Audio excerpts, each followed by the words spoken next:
Em 1843, dois indígenas, um homem e uma mulher, foram levados do Brasil para a França.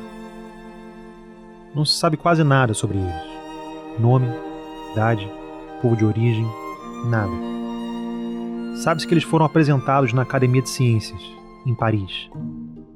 E lá, naquele templo do saber ocidental, o debate foi: devemos estudar esses seres como humanos ou como animais? No ano seguinte, em 1844, os dois continuavam em Paris. A gente sabe disso porque a presença deles foi registrada com uma técnica recém-inventada, a fotografia. No estúdio de um tal Etiesson, eles posaram para 5 retratos. Depois disso, sumiram do mapa. Ficaram na França, voltaram ao Brasil, morreram, não se sabe. O que se sabe é que são deles as primeiras fotografias de indígenas brasileiros. São imagens de uma tristeza profunda. Numa delas, a mulher está sentada, coberta com um pano da cintura para baixo, os seios nus, encarando a lente com um olhar de cansaço, como quem não aguenta mais ser observada. Em outra, o homem, também sentado e coberto da cintura para baixo, tem um olhar entre desafiador e impotente. Nessas imagens, os indígenas aparecem como muita gente quer vê-los até hoje. Apartados de sua terra, de sua identidade, de sua história. Nas décadas seguintes, a imagem dos indígenas esteve sempre em disputa. E o Xingu foi um dos centros desse conflito. Dos filmes e fotografias produzidos por forasteiros ao longo do século XX, até a revolução provocada nos últimos anos por cineastas indígenas. É o que vamos ver agora no podcast Xingu, Terra Marcada. Eu sou Guilherme Freitas e você está ouvindo o episódio 3, Olhares.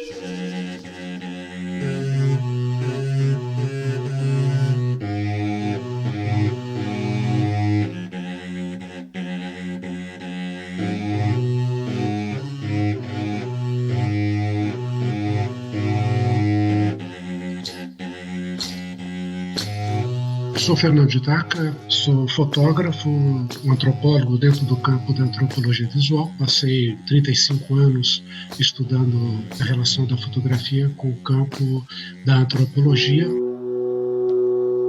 Sou Veronique Balot, diretora do filme O Segundo Encontro, sobre os índios Caiapós, e o fotógrafo Henri Balot. Meu nome é Maureen Béziliard, fotógrafa, mas faz muitos anos que faço mais filmes, documentários, filmando eu mesma ou com outras pessoas. Eu sou a Naine Terena, falo de Cuiabá, Mato Grosso, sou arte educadora e curadora independente. Na segunda metade do século XIX, a imagem dos indígenas no Brasil estava passando por um processo de domesticação. A expressão é do antropólogo Fernando de Taca, que tem uma importante pesquisa sobre a representação de indígenas na fotografia brasileira. Um exemplo disso é o conjunto de imagens feitas pela Comissão Geológica do Império, que percorreu as regiões Norte e Nordeste na década de 1870. O fotógrafo da comissão era Marc Ferrez. O acervo dele está hoje no IMS. As imagens de índios que Marc Ferrez faz para a Comissão Geológica do Império entre 1875 e 1878 são índios fotografados junto a uma régua antropométrica. E aí parece claramente uma outra ideia. A Comissão Geológica está medindo o terreno, está medindo o território. E a antropometria é uma ideia também de medição. É uma domesticação do índio através da ciência. E de qual ciência? Da ciência natural. Ao mesmo tempo, então, que se procura medir a natureza, está se procurando medir o índio. Dentro de onde? Na condição do seu lugar natural, não da cultura. Alguns fotógrafos, e principalmente fotógrafos alemães, é que se tornam importantes nesse período para a fotografia sobre o índio brasileiro. O Bert Frisch é um deles, é um dos primeiros a fotografar o índio no seu ambiente natural, aí na década de 1860, são as primeiras fotos que mostram ele dentro do seu habitat. Claro, com as condições difíceis de iluminação, de pose, etc., mas são as primeiras. E que tiveram circulação. Agora, as fotografias do Xingu, elas só aparecem em um grupo de 23 imagens de Paul Ehrenreich. E é um conjunto pequeno, mas muito significativo, do índio xinguano. E mostram ali o índio xinguano no seu habitat natural. No final do século, temos um outro fotógrafo alemão, que é o Georges Rubler. Ele participa de muitas dessas expedições alemãs que vão para a Amazônia. E suas imagens circulam nesse campo na Alemanha. Fechando um pouco o século XIX, há uma foto enigmática, que é um retrato de índios Bororo do Marco Ferrez. É um grupo Bororo, e ali está sentado, provavelmente o chefe, os seus guerreiros. Essa foto, para mim, é uma espécie de a domesticação através da fotografia, pelos dois lados. Os salesianos mostrando que realmente eles estão educando, fazendo os pequenos ofícios, destribalizando, e do outro lado estão dentro do estúdio. Mas eles estão dentro do estúdio como Bororo. No início do século XX, a Comissão Rondon deu nova cara a esse processo de domesticação. O objetivo, agora, era transformar o indígena em cidadão brasileiro. Isso fica claro nas primeiras imagens em movimento de povos xinguanos, um filme mudo produzido em 1924 pelo cinegrafista da Comissão Rondon, o Major Tomás Reis. O nome do filme era Ronuro, Selvas do Xingu. O filme começa com imagens de uma expedição pelo rio Ronuro, um dos afluentes do Xingu, no Mato Grosso. Aos poucos, o foco muda da paisagem natural para o cotidiano nas aldeias que a comitiva encontrou pelo caminho. No fim, uma cena simbólica da ideologia de Rondon. Uma fileira de indígenas nus sendo vestidos com uniformes militares. E uma cartela que diz: em breve, teremos mais estes trabalhadores no convívio da nossa sociedade. As fotografias ilustravam os relatórios de Rondon, e os filmes eram exibidos pelo Major Tomás Reis em sessões improvisadas durante viagens pelo interior do Brasil.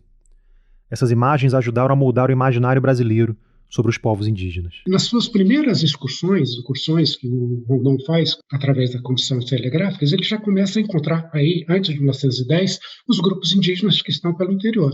E ele faz algumas experiências de fotografia com casas comerciais do Rio de Janeiro, não dá muito certo. E aí logo um jovem tenente é incorporado à comissão, o Major Tomás Reis, e convence o Rondon, em 1912, a criar a seção de fotografia e cinematografia da Comissão Rondon. Essa ação, podemos chamar de imagética, de fotografia e de filme, é uma grande produção que vai perdurar mais de 50 anos. E vai ser muito importante na produção do imaginário brasileiro.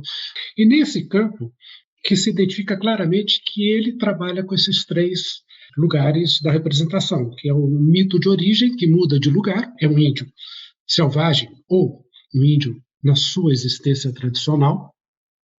O segundo lugar é o índio sendo pacificado pela ação do Estado, e depois um índio integrado, também pela ação do Estado, reconhecendo os valores nacionais. Ou seja, o que Rondon procurava era criar uma ideia não de formação de um índio sendo um cristão, mas um índio sendo brasileiro. A partir da década de 1940, com a expedição Roncador Xingu, a produção de imagens do Xingu foi às alturas. Estamos sobrevoando o Planalto do Brasil Central, onde se encontra a Serra do Roncador. Coberto de uma vegetação rala e de terras pobres para a agricultura, é contudo um manancial perene para a criação de gado, água em abundância e campos intermináveis. Nessa época, o Serviço de Proteção ao Índio criou uma seção de estudos que acompanhou de perto a Roncador Xingu, produzindo farta documentação. Como esse filme do cinegrafista Nilo Veloso, de 1946. Em grandes malocas cobertas de sapê, vive o índio calapalo. 40 ou 50 índios moram em cada uma delas. Embora vivendo em habitação coletiva, cada casal cuida da parte em que tem armada sua rede. A alimentação é de propriedade individual. 200 índios é o que resta desta grande nação. E aqui a vemos reunida, tendo ao centro o chefe Izarari, justamente aquele a quem se atribui a morte do coronel Fawcett.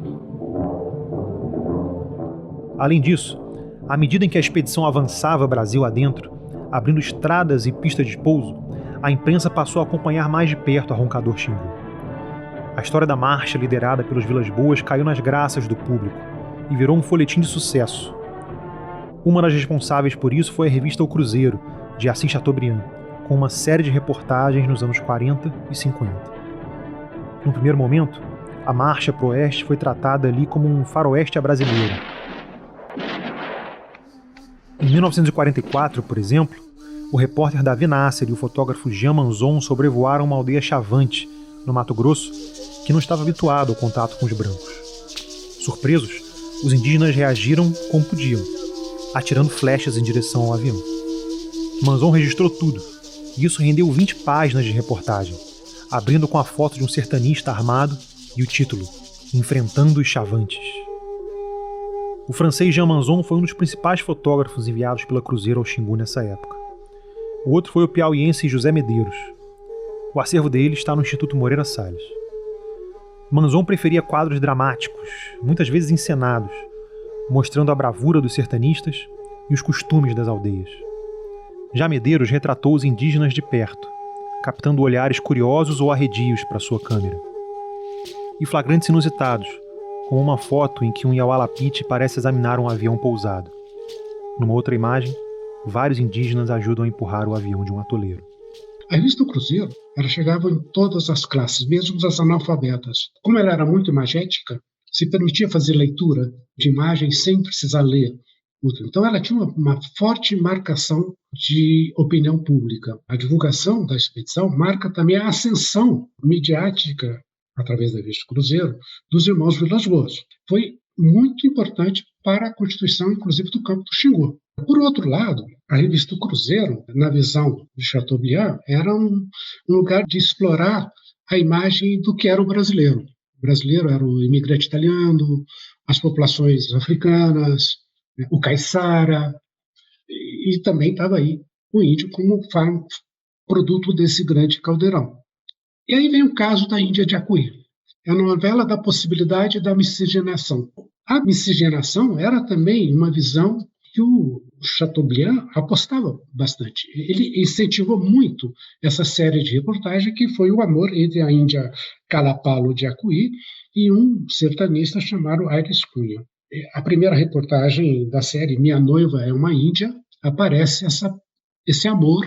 Essa Índia de Acuí depois vai para Cuiabá, tem um banho de roupa, de maquiagem, e no final tem uma reportagem, chama simplesmente Abençoado por Deus o casamento da Índia com o branco. Entretanto, a Índia de Acuí volta para sua aldeia e ela morre no parto da filha do casal. E a última reportagem, uma reportagem da tristeza, chamada Abandonada pelo Branco, Morreu de Acuí. Ou seja, parece que ali estava dado uma espécie de falência do projeto de miscigenação. Nos anos 50, outro fotógrafo começou a frequentar o Xingu a serviço do Cruzeiro, Henri Ballot. Ele nasceu no Rio Grande do Sul e se mudou ainda criança para a França, terra do pai dele. Participou da resistência como aviador na Segunda Guerra Mundial e chegou a ficar prisioneiro dos nazistas. Em 1949, se mudou para São Paulo e começou a trabalhar como fotógrafo. O acervo de Ballot também está no IMS. Henri Ballot acompanhou as expedições dos Vilas-Boas durante um período de 6 anos. Eu acho que o próprio contato com os Vilas-Boas foi uma escola, uma formação pela própria visão dos Vilas-Boas. Henri participou de 3 primeiros contatos com os Caiapós. O primeiro foi bem sucedido com os Tchucarramá, em 1953, e 2 outros contatos com o Chicão e o Chicrim, que não foram bem sucedidos, mas deu um início. Eu acho que ele conseguiu registrar a imagem do índio tal como ele é, segundo como ele via, né? Essa maneira um pouco humanista e respeitando, sabe, o índio. Eu acho que ele conseguiu ter o espaço dele, a importância dele na revista. Mesmo a revista Cruzeiro sendo tendenciosa, ia dentro da mesma linha do governo, né, de querer integrar o indígena na sociedade, eu acho que eles conseguiram, pelo menos, mostrar uma imagem mais respeitosa face ao índio. Em 2000, 3 anos depois que Henri morreu, a filha dele, Veronique Ballot, organizou uma exposição das fotos do pai em Paris, onde ela morava. Veronique teve apoio de Orlando Vilas-Boas e de Raoni para identificar os indígenas que apareciam nas imagens. Mas ela ainda queria levá-las de volta para os povos que Henri tinha retratado. Em 2017, ela conseguiu visitar os Metuktiri. Lá, as fotografias de Balot foram o ponto de partida para conversas sobre as memórias dos contatos com os brancos e as lutas de hoje. Assim surgiu o documentário O Segundo Encontro, que Veronique lançou em 2019. Quando herdei o arquivo fotográfico de meu pai, Henri Balot, a quem pouco conheci, decidi então divulgar e dar visibilidade ao que me foi legado. Um dos entrevistados é o próprio Raoni, que se reconhece em fotos antigas e explica sua defesa dos territórios tradicionais. Eu não gosto de garimpeiro, eu não gosto de madeireiro, eu não gosto de fazendeiro também. Eles estão cavando mato. É unânime o receio que eles tinham em pegar doença nesse contato. Foi feito o contato em que as mulheres vieram, os homens vieram, sem arco, sem flecha, bem amigável e em confiança, né? Muitos descendentes que eram crianças, os pais não levaram de medo de contraírem a doença. Ao mesmo tempo, muito contentes de terem recebido presentes, caixa de fósforo para eles era a ferramenta também para poder cortar o mato. E eles mesmo me deixaram passar, como Orlando Vilas-Boas conseguiu passar uma certa confiança. E como os Vilas-Boas alertaram a eles o que viria depois, que eles tinham que se preparar, que eles tinham que aprender o português. Tanto é que eles vivem falando para os filhos deles de aprender o português para poder continuar lutando, para defender os interesses deles, mesmo se adaptando na cultura do branco, mas não perder a identidade deles, né, a identidade cultural deles. As culturas xinguanas são tema central na obra da fotógrafa Maureen Basiliat. O acervo da Maureen também está no IMS.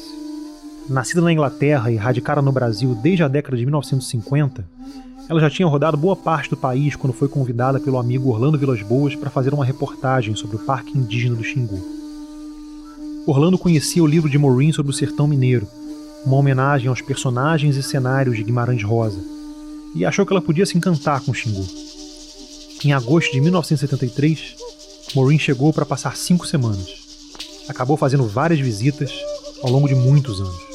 Orlando me chamou um dia e disse: Maureen, eu quero que você faça um retrato do Xingu, como você fez dos Gerais de Guimarães.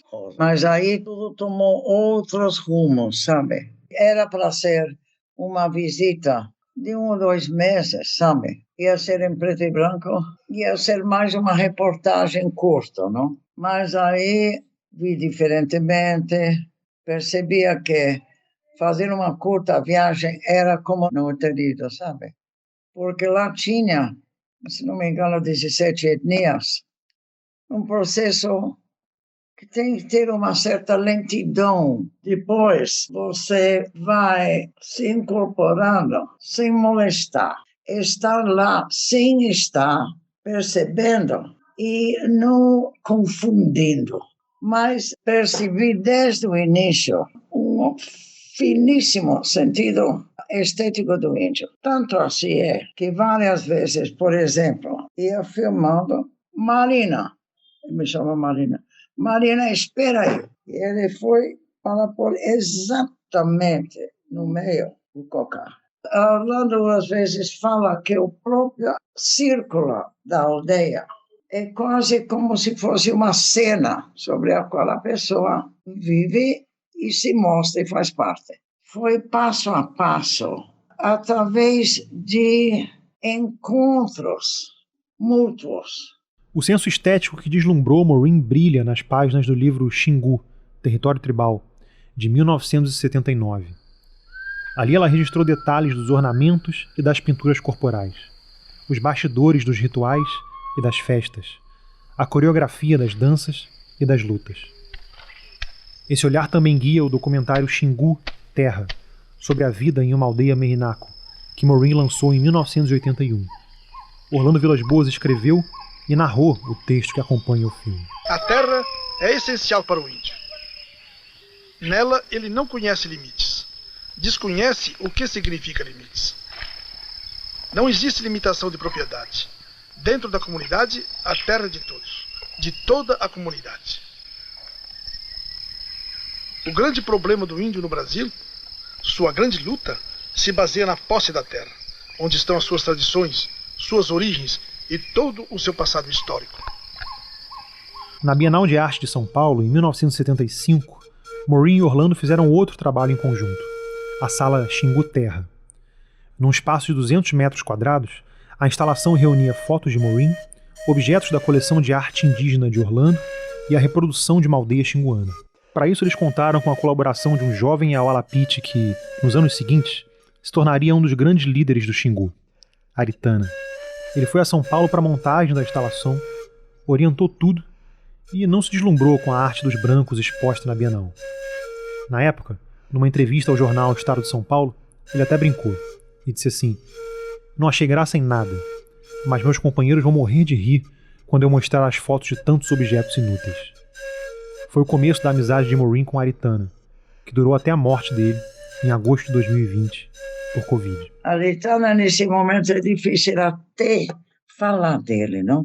Porque esse grande chefe que conheci quando era bastante jovem, não? Foi-se com aquele vírus, não? Era uma amizade, não? Difícil de explicar. Era um líder, simplesmente sendo como ele era. Percebia as coisas, percebia as minúcias. Durante os anos do Orlando lá, muitas vezes, eles, os índios, se perguntavam, mas por que ele está querendo que a gente não perca as nossas tradições?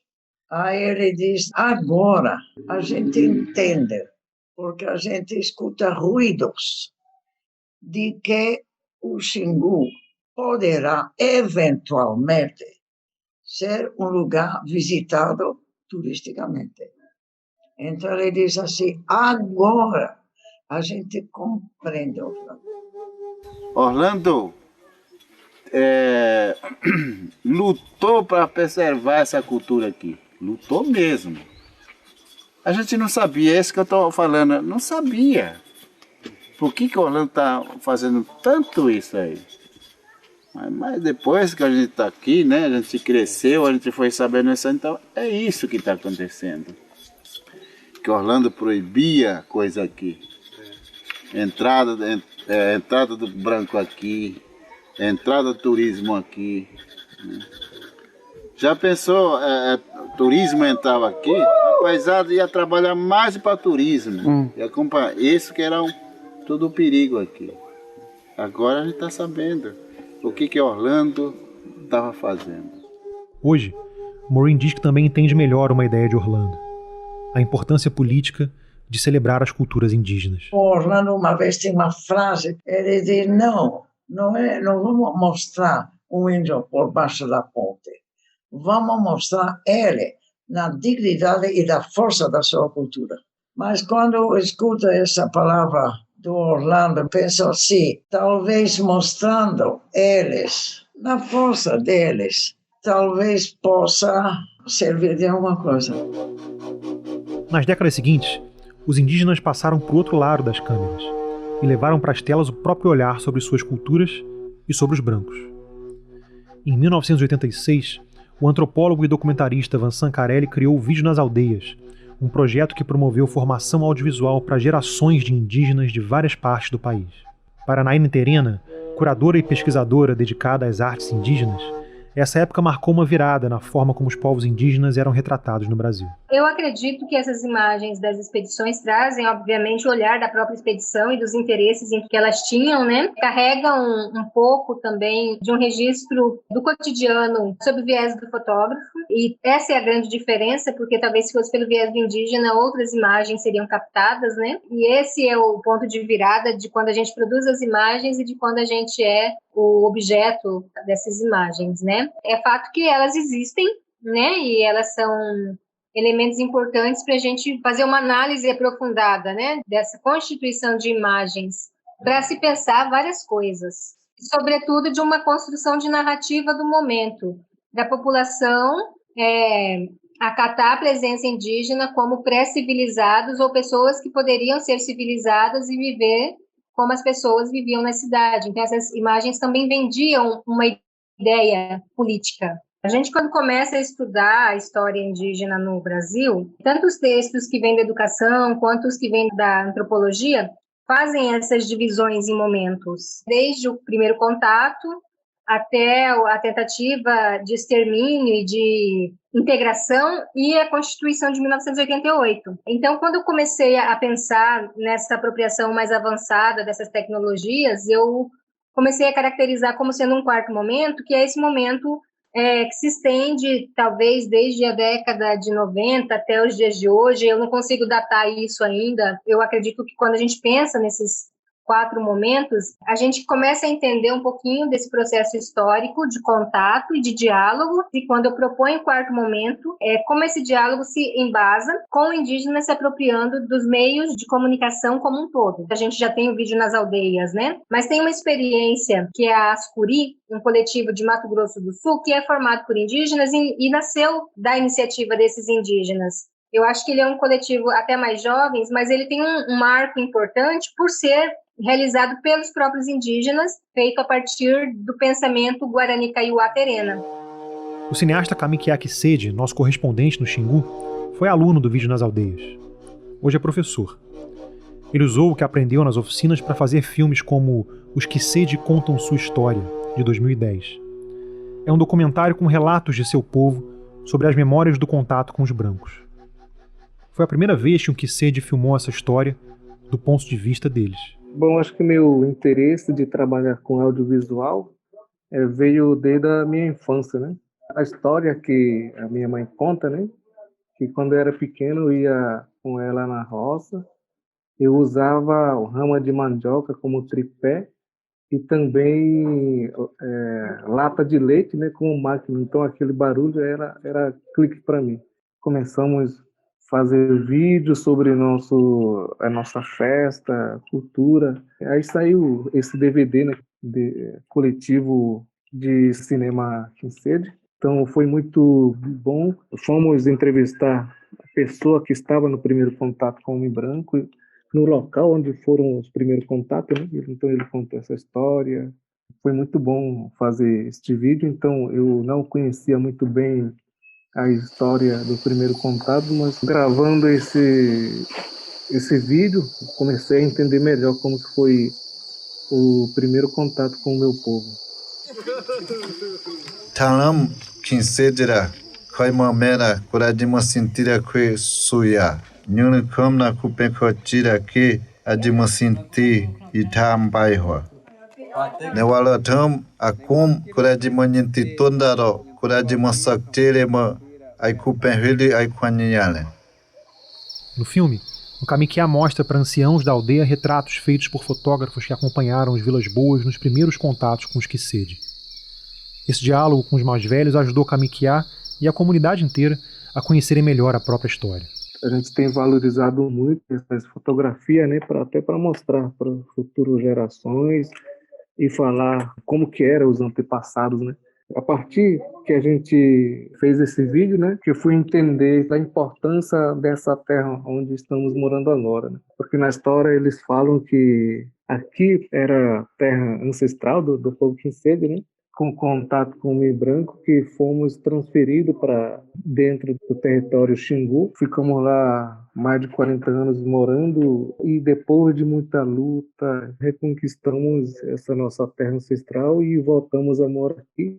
Então, com esse vídeo, aprendi a valorizar o meu povo, né, que são muito guerreiros, então conseguimos reconquistar e voltamos a morar aqui na nossa terra ancestral, que é terra indígena Wauí, localizado no leste Xingu.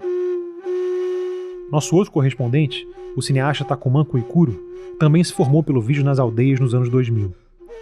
E logo ele criou o Coletivo Kuikuro de Cinema, com outros jovens da aldeia.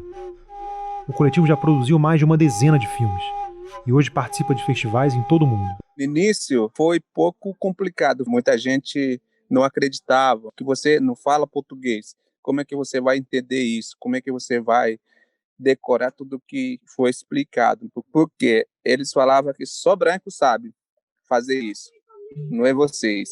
Tudo bem, mas a gente vai, mesmo assim, a gente vai aprender. A primeira viagem que eu tive foi em 2003 para o Recife, para Olinda, onde era a sede do Vídeo nas Aldeias, para a gente poder começar a editar vídeo lá e sobre o primeiro filme que a gente estava produzindo. E depois que a gente voltou aqui na aldeia e mostramos nosso trabalho, colocamos na tela, assim, no centro da aldeia, e todo mundo viu, né? Todo mundo falou assim, nossa, realmente eles estão produzindo, eles estão fazendo.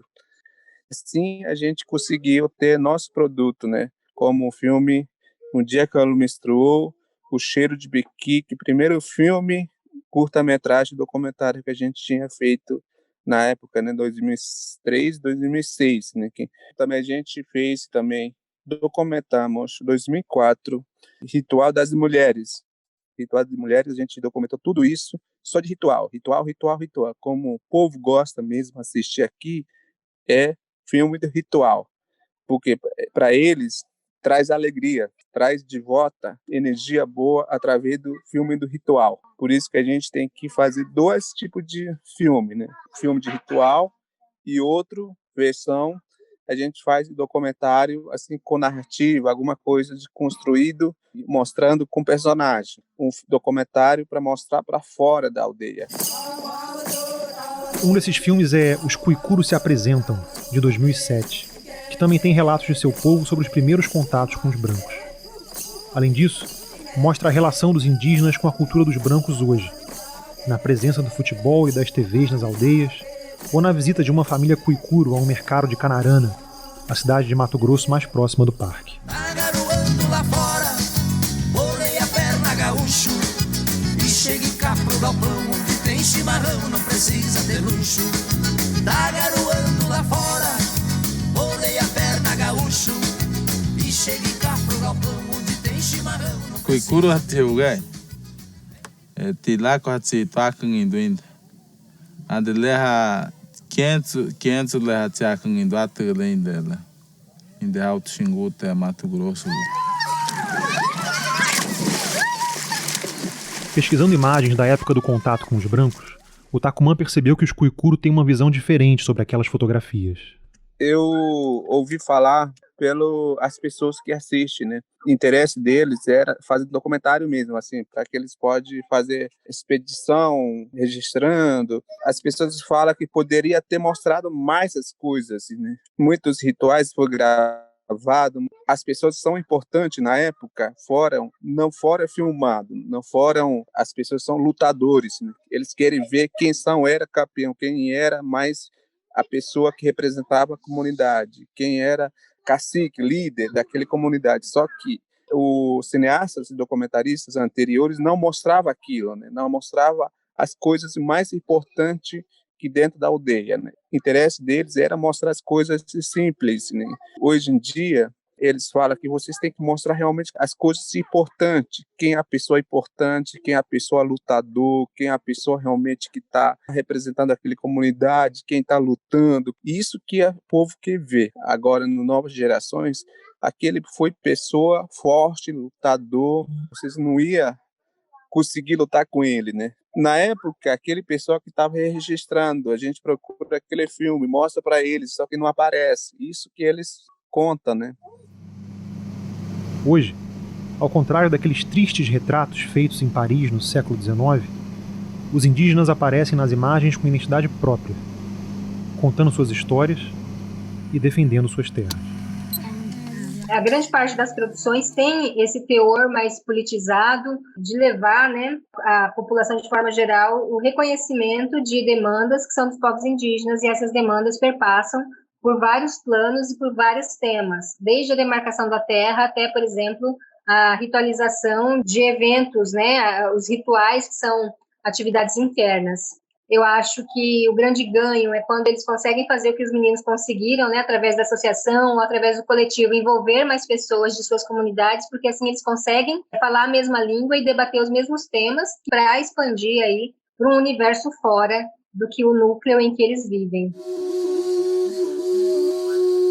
agora no começo deste ano, tem uma abertura de loteamento ilegal, bem aqui próximo à nossa aldeia, que fica aproximadamente 3, 4 quilômetros da nossa aldeia. Então, todo dia a gente ouvia barulho muito estranho, que é de máquina, né, derrubando os matos, abrindo estrada. Então, com essa tecnologia, com drone, registrou e denunciamos. Mandamos para órgão competente, como IBAMA, SEMA, FUNAI, ISAF. E até tem essas imagens, repercutiu nas mídias, né, nas redes sociais, em versão em inglês e português. Então, isso que é nosso objetivo, de usar como arma nas lutas políticas. Logo em seguida, o IBAMA, né, com a Polícia Federal, eles fizeram uma operação, foram até no local, aí com isso parou. Hoje em dia, os políticos, né, atacando muitos povos indígenas, não é somente aqui no Xingu, quase todo o Brasil. A gente tem uma audiovisual, uma ferramenta para a gente poder mostrar manifestações, nossa luta sobre meio ambiente, desmatamento, queimada, tudo o que está acontecendo em volta da gente, como agronegócio e queimada muito grande, muito agrotóxico. A gente tem que mostrar isso. Porque hoje nossa ferramenta é isso. Não é mais arco e flecha, como antigamente. Arco e flecha era a nossa arma. Hoje em dia, nossa arma é audiovisual.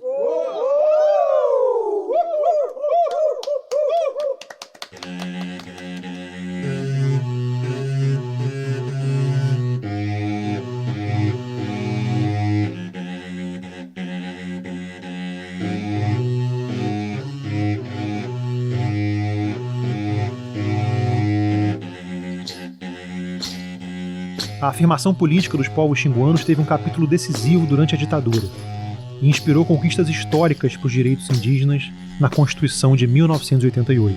Índio não é bicho, não. Índio não é macaco, não é anta. Não é bicho, não. É gente mesmo. É gente mesmo. A gente vai falar sobre isso no próximo capítulo de Xingu, Terra Marcada.